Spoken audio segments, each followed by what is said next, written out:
5 years after the release of an unassuming Harvest Moon-inspired farming simulator that took the industry by storm, its sole developer, Eric Barone, has revealed a trailer for his next project.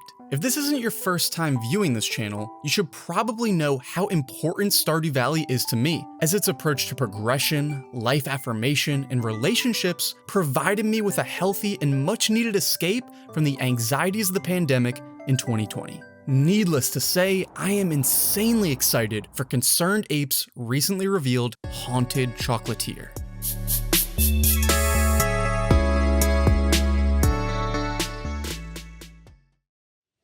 On February 10th, 2020, a fan of Stardew Valley asked Eric Barone, "Are you planning to make a new game in the Stardew Valley universe?" To which he replied, "I'm actually working on a couple of new projects. One takes place in the world of Stardew Valley, but is not a farming game. The other, I'm not 100% about the world yet, but it will tie into Stardew Valley in some way." Ever since then, I've been wondering what Ape's next game could look like, and it appears as though we now have our answer. Presumably, this project is one that is related to Stardew Valley in some way, although he's gone on record stating he's not ready to reveal any details regarding this connection just yet. I've done my due diligence to read up on what little information Barone has revealed about this new game, as well as watching the trailer on loop for way longer than is probably necessary. And I have some thoughts, so let's discuss. In Barone's own words, Haunted Chocolatier is an RPG/simulation game where you play as a chocolatier living in a haunted castle who gathers ingredients to make chocolates that are then sold in its shop. That much is obvious by the trailer, but what I think is even more interesting is that Haunted Chocolatier seems to combine many of Stardew Valley's auxiliary aspects with its brand new themes and gameplay.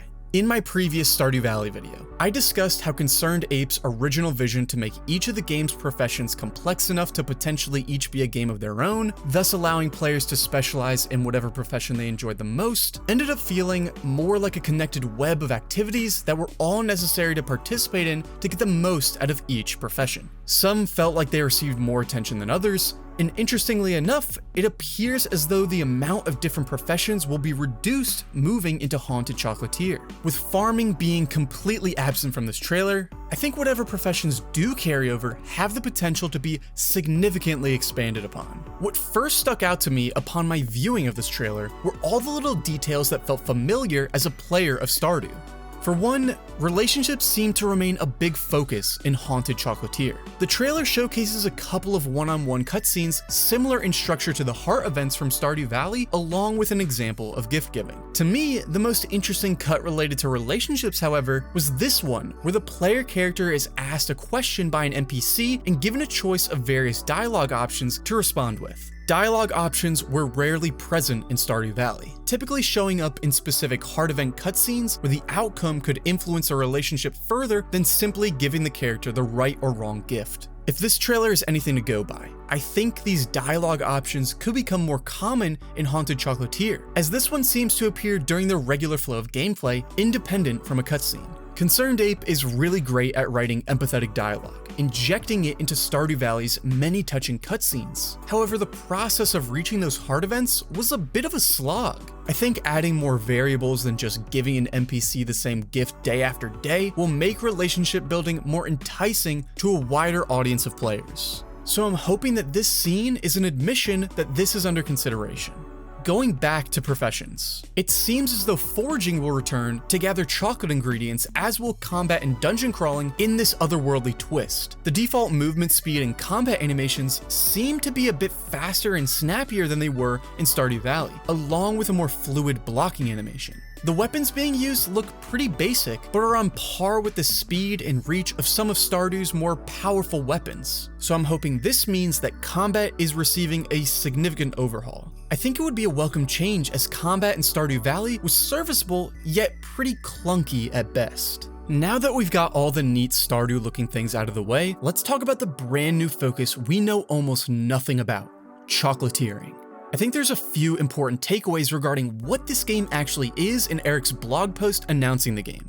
In it, he states, "With Stardew Valley, I felt somewhat constrained because I was working within an established tradition. I don't regret that at all, but there's always been a part of me that wanted to go unleashed. Chocolate represents that which is delightful. The haunted castle represents the allure of the unknown. The ghosts represent the imprint of the past. All of these things are important. However, don't think for a moment that because this game features ghosts in a haunted castle, it is an evil or negative game. On the contrary, I intend for this game to be positive, uplifting, and life-affirming. However, if Stardew Valley mostly channeled the energy of the sun, Haunted Chocolatier channels the energy of the moon. Both are vital. This statement is perhaps the most exciting to me because it means the possibilities of this project can fully reach the bounds of Eric's creativity. Perhaps this game is more story and character focused. Stardew Valley had a handful of mysterious characters, but their backstories were purposefully kept vague and many of my questions went unanswered. Why is this castle haunted? What is the link between the castle and this ethereal realm? Is this big-headed Nigel fellow just a ghost in disguise? That much I'm willing to bet is true. In any case, there are a lot of mysteries to uncover here, and the fact that Ape is being purposefully vague about it makes me even more intrigued. As far as how the actual shopkeeping mechanics could play out, I've been looking to another game that features a similar system, one that Ape could be taking inspiration from. Developed by indie studio Digital Sun, Moonlighter is a game in which you play as a shopkeeper with a knack for dungeon crawling to find goods to sell. I've only played a couple of hours, and while I initially thought I would find comfort in the dungeon crawling but feel a bit overwhelmed with the shopkeeping elements, I was pleasantly surprised to find out that the opposite was true.